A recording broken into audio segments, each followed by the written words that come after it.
Morning student. Gurugram teacher training college Shri Vijayanagar इस YouTube channel पर आपका स्वागत है। तो अपनी जो बुक है नॉलेज एंड करिकुलम, तो उसमें अपना जो टॉपिक चल रहा है बीएड सेकेंड ईयर में आपका जो टॉपिक चल रहा है वो है knowledge and the basis of curriculum, यानी कि हमारा ज्ञान और पाठ्यक्रम के आधार। जो हमारा टॉपिक है वो चल रहा है ज्ञान और पाठ्यक्रम के आधार। मैंने आपको इसमें पहले करवाए थे 5 पॉइंट करवा चुकी हूँ।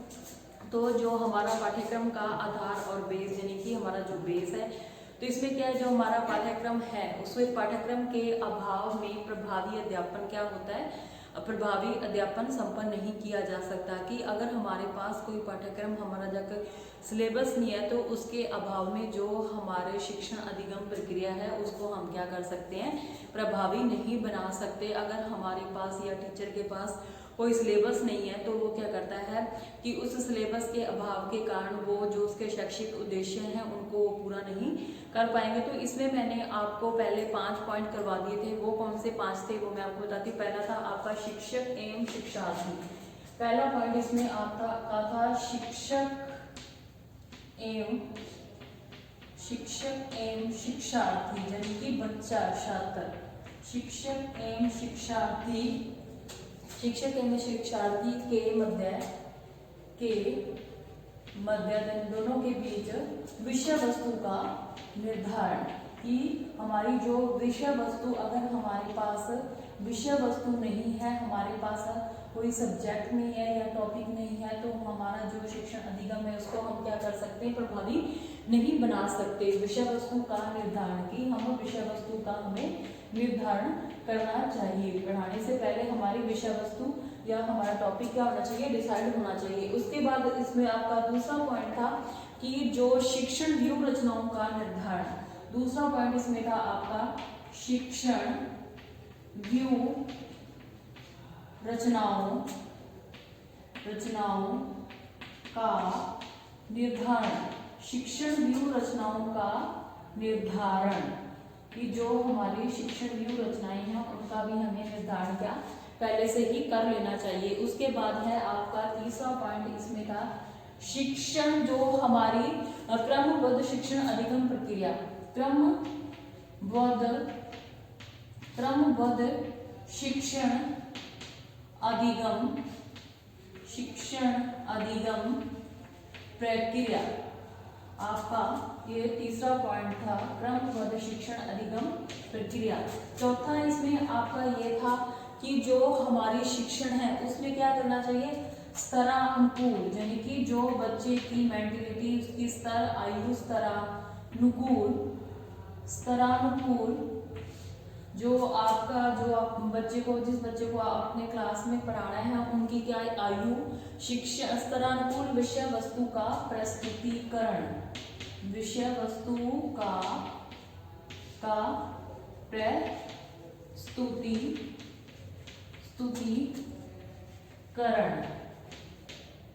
प्रस्तुतिकरण। उसके बाद इसका आ जाता है विषय वस्तु का प्रस्तुतिकरण, कि हमें जो बच्चे के सामने जो पेश कर रहे हैं, पढ़ा रहे हैं, उनको करवा रहे हैं, वो किस तरह आयु के अनुसार होनी चाहिए जो विषय वस्तु करवा रहे हैं। उसके बाद इसका 5वां पॉइंट इसमें आ जाता है नवीन शिक्षण विधियों का समावेश। नवीन शिक्षण विधियों का समावेश। नवीन शिक्षण विधियों का समावेश, ये मैंने आपको उस दिन 5 पॉइंट करवाए थे और जो आज मैं आपको करवाऊंगी। छठा पॉइंट इसमें ये है आपका कि शिक्षण अधिगम सामग्री का प्रयोग। शिक्षण अधिगम सामग्री का प्रयोग, कि जो हमारी शिक्षण अधिगम सामग्री है उसका प्रयोग हमें कैसे करना है। हमारे पास अगर शिक्षण अधिगम, जो हमारी शिक्षण अधिगम है, जो हम बच्चे को विषय वस्तु या पाठ्य वस्तु जो भी चीज पढ़ा रहे हैं, अगर हमारे पास शिक्षण अधिगम के लिए या पढ़ाने के लिए हमारे पास सामग्री नहीं है, उचित प्रकार की हमारे पास पुस्तकें नहीं है, या कोई एक्सपेरिमेंट वाला कोई प्रयोग से संबंधित कोई कार्य करवाना है, उससे संबंधित हमारे पास मटेरियल नहीं है, उचित हमारे पास अगर व्यवस्था नहीं है, ब्लैक बोर्ड वगैरह नहीं है, तो हमारा जो शिक्षण अधिगम है उसको हम क्या कर सकते हैं, प्रभावी नहीं बना सकते, ना ही वो क्या हो सकता है, इसके अभाव में प्रभावी बन सकता है। इसमें क्या होता है, जो हमारे शिक्षण अधिगम सामग्री के प्रयोग के अभाव में कोई भी शिक्षण अधिगम प्रक्रिया को सफल रूप में संपन्न नहीं किया जा सकता, क्योंकि शिक्षण अधिगम सामग्री का प्रयोग इस प्रक्रिया को क्या करता है, उसमें प्रभावशीलता को उत्पन्न करता है तथा विषय को सरल एवं बोधगम्य बनाता है। अगर हम बच्चे को जैसे मैथ पढ़ा रहे हैं, तो मैथ पढ़ाते समय हम क्या करेंगे, अगर हम लगातार बोलते रहेंगे या बुक में से देख के पढ़ाते रहेंगे, अगर हमारे पास ब्लैक बोर्ड नहीं है या हमारे पास चौक नहीं है, तो हम क्या करेंगे, हम बच्चे को लगातार बताते रहेंगे, तो इससे क्या होएगा, बच्चे को कुछ भी समझ में नहीं आ पाएगा, जब तक कि हम बच्चे को उसके क्या सवाल या उदाहरण देकर उस चीज को नहीं समझाते। इसलिए हमारे शिक्षण अधिगम प्रक्रिया को बिना सामग्री के हम प्रभावशाली नहीं बना सकते। तो ये आपका ये होगा शिक्षण अधिगम सामग्री का प्रयोग। उसके बाद है आपका आगे 7वां पॉइंट इसमें आ जाता है कि शिक्षण सूत्रों का प्रयोग। 7वां पॉइंट आपका आ जाता है शिक्षण सूत्रों का प्रयोग। शिक्षण सूत्रों का प्रयोग यानी कि हम जो भी बच्चे को पढ़ा रहे हैं, जो भी टॉपिक बता रहे हैं, तो हमारे उसमें शिक्षण सूत्र होने चाहिए। जैसे कि हमारा जब पाठ्यक्रम है, कोई भी हम लेसन पढ़ा रहे हैं, बच्चे को किसी लेसन की शुरुआत करते हैं, तो उससे पहले हमें क्या करना है, उस पर पाठ योजना को क्या करना चाहिए, उसकी पाठ योजना बना लेनी चाहिए कि हमें बच्चे को कैसे पढ़ाना है, किस हिसाब से पढ़ाना है और इसके लिए हमें कौन से उदाहरणों का प्रयोग करना है। जैसे कि हम बच्चे को जो भी टॉपिक पढ़ा रहे हैं, सबसे पहले हम उस बच्चे को क्या करेंगे, पूर्व ज्ञान, तो यानी कि उसको पढ़ाने से पहले जो उसका पूर्व ज्ञान है उससे संबंधित, जैसे कि हम कोई भी लेसन प्रस्तुत करने से पहले हम क्या करते हैं, प्रस्तावना बनाते हैं। प्रस्तावना ऐसे कैसे बनाते हैं, अगर हमें पृथ्वी के बारे में पढ़ाना है बच्चे को, तो इससे पहले हम क्या करेंगे, बच्चे को उदाहरण देंगे कि हमारा जीवन है वो किस पे संभव है, हम किस पे रहते हैं या किस में रहते हैं और हमारा घर किस पे बना हुआ है, तो पृथ्वी के बारे में वो हमको बच्चे को पूर्वाज्ञान देंगे। तो उसके बाद हम उसको आगे उसका जो वर्तमान ज्ञान है उससे संबंध स्थापित करवाएंगे उसके। और उसमें जैसे कि होता है, बच्चे को हम अज्ञात से ज्ञात की ओर लेके जाएंगे। इन शिक्षण सूत्रों के माध्यम से हम बच्चे को हमारी जो शिक्षण अधिगम प्रक्रिया है उसको प्रभावशाली बना सकते हैं। कि हमें जो लेसन बनाने से पहले हमारे जो सूत्र हैं, जैसे मैंने इसमें सबसे पहले जो पाठ योजना बनाई जाती है, पाठ योजना में बच्चे के पूर्वाज्ञान को बढ़ाने के लिए हम उसमें प्रस्तावना क्वेश्चन उससे बच्चे से पुट करते हैं। उसके बाद हम बच्चे को अज्ञात से ज्ञात की ओर ले जाते हैं। तो ये आपका हो गया शिक्षण सूत्रों का प्रयोग। उसके बाद आपका 8वां पॉइंट आ जाता है शिक्षण तकनीकी का प्रयोग। 8वां पॉइंट आ जाता है आपका शिक्षण तकनीकी का प्रयोग। शिक्षण तकनीकी का प्रयोग यानी कि हमारा जो वर्तमान युग है, वैज्ञानिक युग है, तो हम इसमें क्या करते हैं, बच्चे को नए तरीकों से पढ़ाते हैं। तो इसमें क्या है, शिक्षण तकनीकी के प्रयोग के आधार पर भी पाठ्यक्रम जो हमारा सिलेबस है, पाठ्यक्रम द्वारा शिक्षण अधिगम प्रक्रिया को प्रभावशाली बनाया जा सकता है। वर्तमान पाठ्यक्रम में शिक्षण जो हमारा वर्तमान समय है, इसमें पाठ्यक्रम में शिक्षण अधिगम प्रक्रिया में शिक्षण तकनीकी के प्रयोग है, जो हमारी नई तकनीकी है, नई टेक्नोलॉजी है, उसको क्या है, खुलकर मान्यता प्रदान की गई है। जैसे कि हम शिक्षण जो बच्चे को शिक्षण दे रहे हैं, शिक्षण किसके माध्यम से दे रहे हैं, जैसे आपका हो गया कंप्यूटर हो गया, टेप रिकॉर्डर हो गया, अनेक प्रकार के जो आपके हार्डवेयर हैं, सॉफ्टवेयर हार्डवेयर तकनीकी के प्रयोग करके हम अगर बच्चे को शिक्षण अनुप्रयोग में शिक्षण अधिगम प्रक्रिया को व्यापक रूप से संपन्न कर सकते हैं तथा इसमें हम छात्रों के जो अधिगम स्तर है उसको उच्च बना सकते हैं। इन तकनीकों का प्रयोग करके कौन कौन सी तकनीकी होगी आपकी, जैसे कंप्यूटर हो गया, टेप रिकॉर्डर हो गया, हार्डवेयर सॉफ्टवेयर, जो भी हमारे तकनीकी ये है नई तकनीक है, उसके माध्यम से अगर हम बच्चे को सिखाते हैं तो जो उसकी अधिगम प्रक्रिया है वो क्या हो जाती है, उच्च स्तर की हो जाती है। उसके बाद आपका आ गया 9वां है आगे इसमें आवश्यकता की पहचान। 9वां पॉइंट इसमें आ जाता है आपका आवश्यकता की पहचान। आवश्यकता की पहचान तो हमारी शिक्षण अधिगम प्रक्रिया को प्रभावी बनाने के लिए हमें किस चीज की आवश्यकता की, जो भी हमारी आवश्यकता है उसके अकॉर्डिंग हम लेते हैं। तो इससे भी हमारा जो है पाठ्यक्रम में शिक्षक एवं शिक्षार्थी की आवश्यकता की पहचान की जाती है। जो हमारा पाठ्यक्रम है उसमें क्या है, जो हमारा शिक्षक हो गया या हमारा जो बच्चा हो गया, छात्र हो गया, जिसको हम की शिक्षा दे रहे हैं की आवश्यकता की, उनकी दोनों की क्या आवश्यकता है उसकी पहचान की जा सकती है तथा उसके अनुसार ही अधिगम प्रक्रिया को उसका मार्गदर्शन उस अधिगम प्रक्रिया का मार्गदर्शन किया जा सकता है। इस क्रम में हम क्या करते हैं, जो हमारा सिलेबस है उसमें जो हमारे प्रतिभाशाली छात्र हैं एवं मंद बुद्धि छात्र हैं तो उनका सिलेबस उसी के स्तर के अनुसार उसके पाठ्यक्रम की व्यवस्था की जाती है तथा इन शिक्षण विधियों के माध्यम से हमारी जो अधिगम प्रक्रिया है, शिक्षण विधियों की व्यवस्था भी पृथक रूप से संपन्न की जा सकती है। इस प्रकार की अधिगम प्रक्रिया को प्रभावी बनाने की अगर हम इस तरीके से जो अगर इंटेलिजेंट बच्चे हैं, प्रतिभाशाली बच्चे हैं, तो उनको हम वैसे शिक्षा उसके स्तर की, उसकी आयु स्तर हो गया, उसका IQ लेवल हो गया, उसके आधार पर हम उसका पाठ्यक्रम निर्धारित करते हैं तो वो उसकी आवश्यकता को पूरी करता है। अगर कोई मंद बुद्धि बच्चा है तो उसकी जैसी आवश्यकता है उसके तरीके का अगर हमारा पाठ्यक्रम है तो हमारी अधिगम शिक्षण प्रक्रिया प्रभावशाली बन सकती है।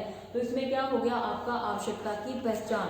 उसके बाद आपका 10वां आ जाता है उद्देश्य। 10वां इसमें आपका आ जाता है उद्देश्य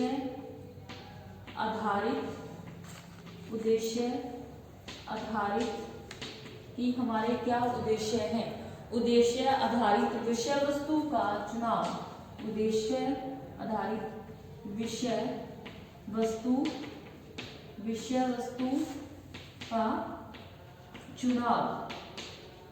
उद्देश्य आधारित विषय वस्तु का चुनाव। उद्देश्य आधारित विषय वस्तु का चुनाव आपका इसमें कैसे आ जाता है कि हमारा जो पाठ्य वस्तु है, जो हमारी विषय वस्तु है या जो हमारी पाठ्य वस्तु है या जो हमारी विषय वस्तु है, पाठ्यक्रम का ही एक अभिन्न अंग है। ये दोनों ही पाठ्य वस्तु होगी और आपकी विषय वस्तु होगी, ये दोनों ही हमारे पाठ्यक्रम के क्या हैं, अभिन्न अंग हैं। उद्देश्यों के अनुरूप ही विषय वस्तु का निर्धारण करने की प्रक्रिया पाठ्यक्रम द्वारा निर्धारित की जा सकती है।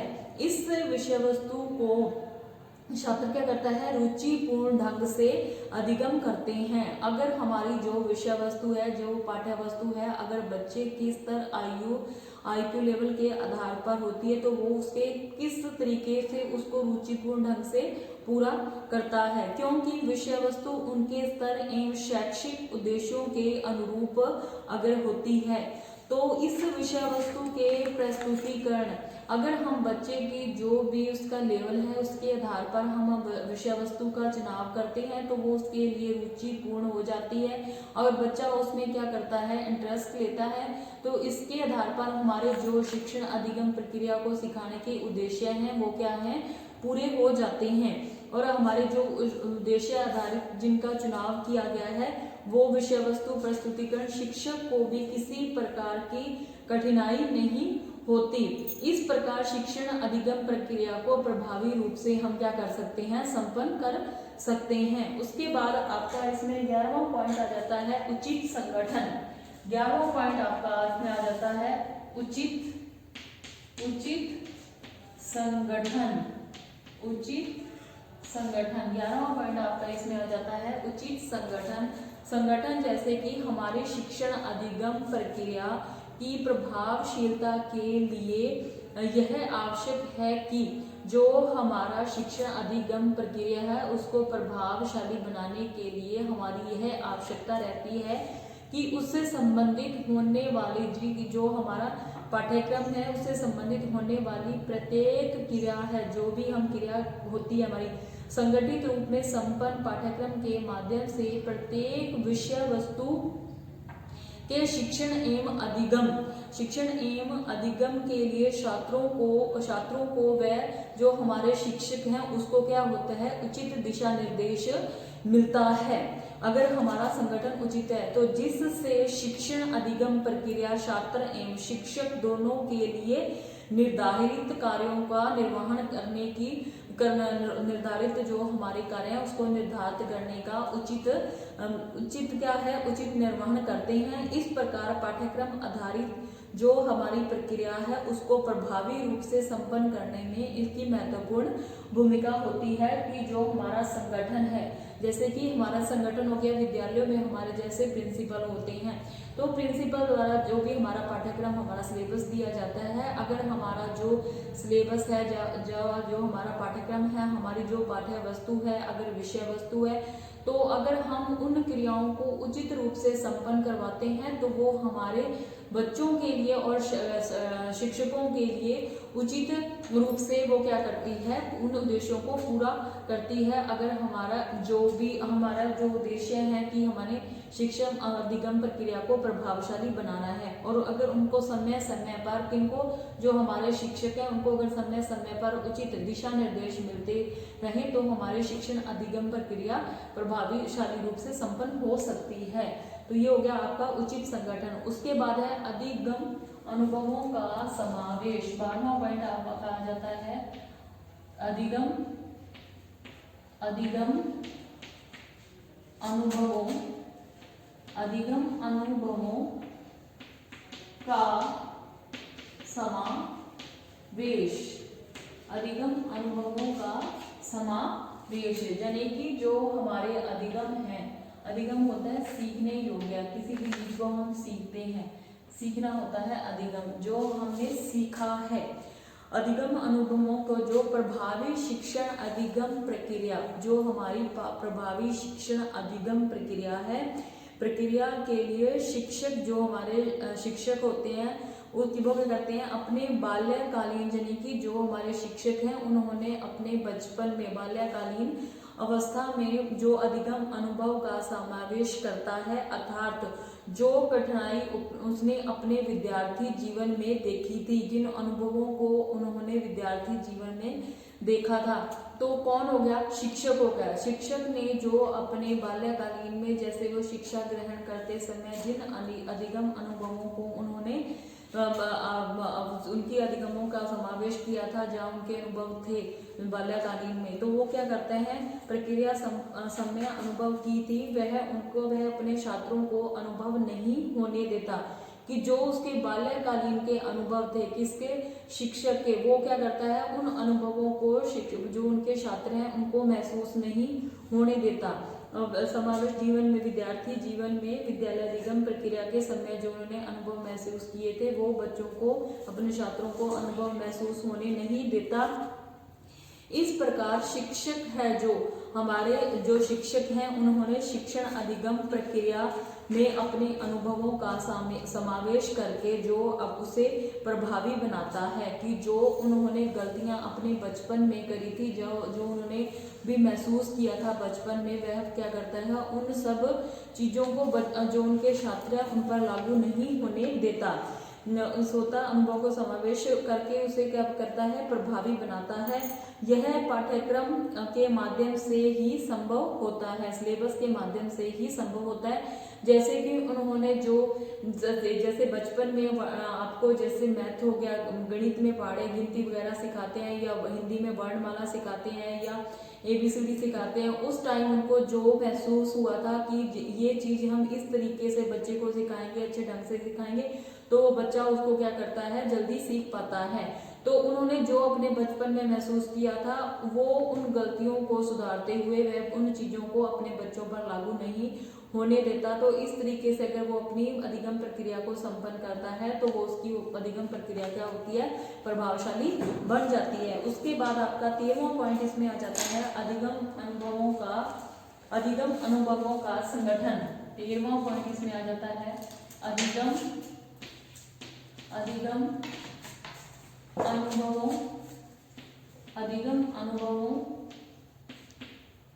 का संगठन। अधिगम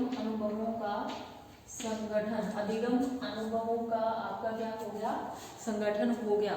अनुभवों का संगठन, अनुभव कैसे, जैसे कि जो हमारा शिक्षक है उन्होंने क्या किया था, अधिगम अनुभवों को संगठनात्मक रूप में प्रस्तुत करने से शिक्षण अधिगम प्रक्रिया प्रभावी रूप में संपन्न हो सकती है।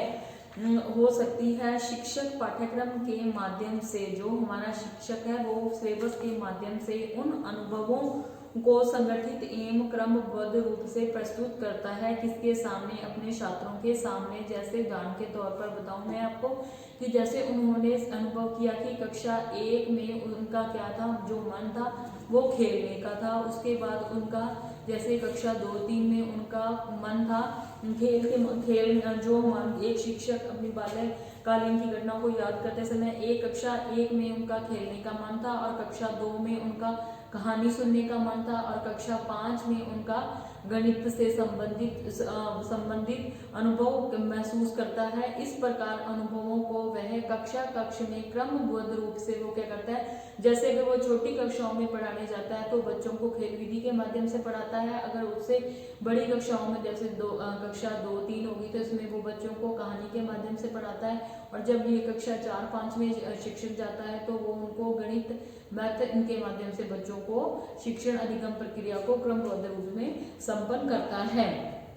और इसमें मैंने आज आपको करवाया था कि जो हमारा पाठ्यक्रम है, जो हमारा सिलेबस है, ज्ञान और पाठ्यक्रम के आधार कि हमारा जो हमारी नॉलेज है उसके और जो हमारा पाठ्यक्रम है दोनों ही शिक्षण अधिगम क्रिया को प्रभावी रूप में क्या करते हैं, संपन्न करते हैं। तो इसमें मैंने आपको कितने टोटल 13 पॉइंट करवाए थे। कौन कौन से थे वो आपके 13 पॉइंट? पहला तो था आपका शिक्षक एवं शिक्षार्थी के मध्य विषय वस्तु का निर्धारण, यानी कि जो हमारे छात्र और जो हमारे शिक्षक हैं उनको जो विषय वस्तु है, उनका जो सिलेबस है उसको पहले से ही निर्धारित कर लेना चाहिए और उसी के आधार पर बच्चों को शिक्षा देनी चाहिए। अगर हमारे पास हमारा सिलेबस नहीं है तो उसके अभाव में हम अपनी विषय वस्तु, जो हमारी पाठ्य वस्तु, उसको प्रभावी रूप में संपन्न नहीं कर सकते। उसके बाद है शिक्षण व्यूह रचनाओं का निर्धारण, फिर था क्रमबद्ध शिक्षण अधिगम प्रक्रिया, उसके बाद था स्तरानुकूल विषय वस्तु का प्रस्तुतिकरण, उसके बाद आपका था नवीन शिक्षण विधियों का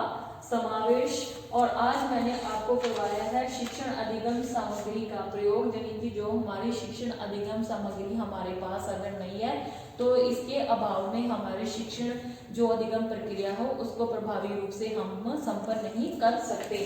उसके बाद आपका आ जाता है शिक्षण सूत्रों का प्रयोग। शिक्षण सूत्रों में क्या होता है कि हम जो बच्चे को हमारी जो भी विषय वस्तु है, पाठ्य वस्तु है, अगर हम उसको क्या करते हैं, शिक्षण सूत्रों के आधार पर हम उनको पढ़ाते हैं और कुछ चीजें बताते हैं। जैसे कि हम कोई पाठ योजना बना रहे हैं तो उसमें सबसे पहले जो हमारी प्रस्तावना होती है, उस प्रस्तावना में ये करते हैं हम बच्चों को कुछ क्वेश्चन पूछते हैं, प्रश्न पूछते हैं, और उस प्रस्तावना के बाद हम क्या करते हैं, बच्चे को अगर पढ़ाना शुरू करते हैं तो बच्चा हमारा जो अज्ञात से ज्ञात की ओर चला जाता है। अगर बच्चे को उस चीज का नॉलेज नहीं होती तो पहले साधारण क्वेश्चन प्रश्न पूछे जाते हैं, उसके बाद उसको उस विषय वस्तु पर लाया जा सकता है। और अगर हम बच्चे को जो भी पढ़ा रहे हैं तो वो क्या हो जाता है, हमारे शिक्षण सूत्रों का समावेश हो जाता है, का प्रयोग करते हैं। उसके बाद शिक्षण तकनीकी का प्रयोग। शिक्षण तकनीकी के प्रयोग में जैसे कि मैंने आपको बताया था कि हमारे जो शिक्षण तकनीकी है, जो हमारा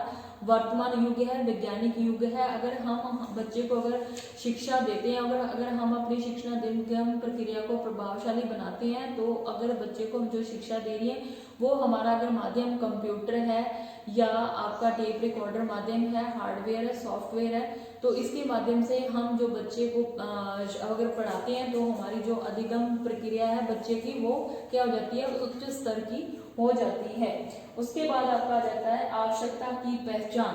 आवश्यकता की पहचान में क्या होता है कि जो पाठ्यक्रम, जो हमारा सिलेबस है, पाठ्यक्रम द्वारा शिक्षक एवं शिक्षार्थी की आवश्यकता की पहचान की जाती है तथा उसके अनुसार ही शिक्षण अधिगम प्रक्रिया को क्या होता है, मार्गदर्शन मिलता है।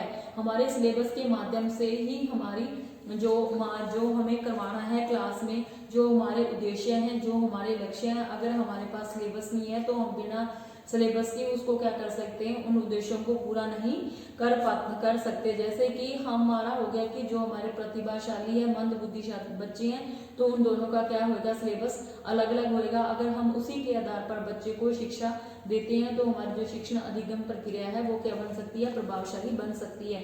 उसके बाद आपका आ जाता है उद्देश्य आधारित विषय वस्तु का चुनाव। जो हमारा पाठ्य वस्तु होगी या विषय वस्तु होगी पाठ्यक्रम का ही एक अभिन्न अंग है। उद्देश्यों के अनुरूप ही विषय वस्तु का निर्धारण करने की प्रक्रिया पाठ्यक्रम द्वारा क्या होती है, निर्धारित होती है। इस विषय वस्तु को और इसी विषय वस्तु में छात्र क्या करता है, रुचिपूर्ण ढंग से अधिगम करते हैं, क्योंकि विषय वस्तु उनके स्तर और एवं शैक्षिक उद्देश्यों को के अनुरूप होती है। इस विषय वस्तु के प्रस्तुतिकरण को शिक्षक को भी किसी प्रकार की कठिनाई नहीं आती, क्योंकि उसमें जो उसके उद्देश्य हैं, लक्ष्य हैं, वो क्या होते हैं, पाठ्यक्रम के द्वारा ही पूरे होते हैं। उसके बाद आपका आ गया उचित संगठन। 11वां पॉइंट आपका आ गया उचित संगठन। उचित संगठन में क्या होता है, जो कि हमारे शिक्षण अधिगम प्रक्रिया है, प्रभावशीलता के लिए यह आवश्यक है कि उससे संबंधित होने वाली प्रत्येक क्रिया संगठित रूप में क्या होनी चाहिए, संपन्न होनी चाहिए।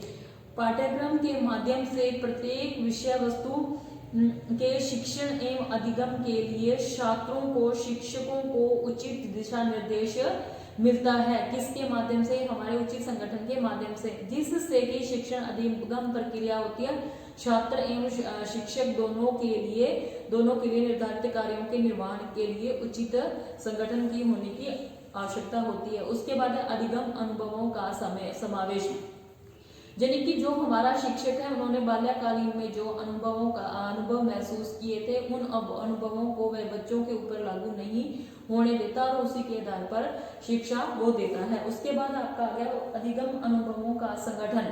अधिगम अनुभवों का संगठन कैसे हो गया, इसमें देखो, अधिगम अनुभवों को संगठनात्मक रूप में प्रस्तुत करने के लिए शिक्षण अधिगम प्रक्रिया प्रभावी रूप में संपन्न होती है और शिक्षक पाठ्यक्रम के माध्यम से अनुभवों को संगठित रूप में क्या है, संगठित या क्रमबद्ध रूप में पूरा करता है। जैसे उन्होंने कक्षा 1 में बच्चों को खेल के माध्यम से पढ़ाया, कक्षा 2 में कहानी के माध्यम से, और कक्षा 5 में उन्होंने उनको गणित, पहाड़े आदि सिखाए। तो इन अनुभवों को वो कक्षा में क्रमबद्ध रूप से प्रस्तुत करता है। पाठ्यक्रम के अभाव में जो हमारी शिक्षण अधिगम प्रक्रिया को प्रभावी रूप में संपन्न होना एक काल्पनिक तथ्य बन जाता है। अगर हमारा पाठ्यक्रम नहीं है तो हम अपने उद्देश्य और शिक्षण लक्ष्य उद्देश्यों को पूरा नहीं कर सकते, क्योंकि पाठ्यक्रम ही वह आधारशिला है जिस पर शिक्षण अधिगम प्रक्रिया क्या होती है, प्रक्रिया प्रभावी भव्य भवन निर्मित होता है तथा शैक्षिक उद्देश्यों की प्राप्ति में ये क्या होता है, सरलता का अनुभव किया जा सकता है। कि अगर हमारे पास सिलेबस नहीं है, हमारी विषय वस्तु नहीं है, जहाँ हमारे पास पाठ्य वस्तु नहीं है, तो हम अपनी शिक्षण अधिगम प्रक्रिया को प्रभावशाली नहीं बना सकते। तो आज मैंने आपको इसका knowledge and the basis of curriculum, यानी कि हमारे ज्ञान और पाठ्यक्रम के आधार का जो हमारा टॉपिक है वो आज यही खत्म होता है। कल की क्लास में आपको मैं नया टॉपिक शुरू करवाऊंगी। धन्यवाद।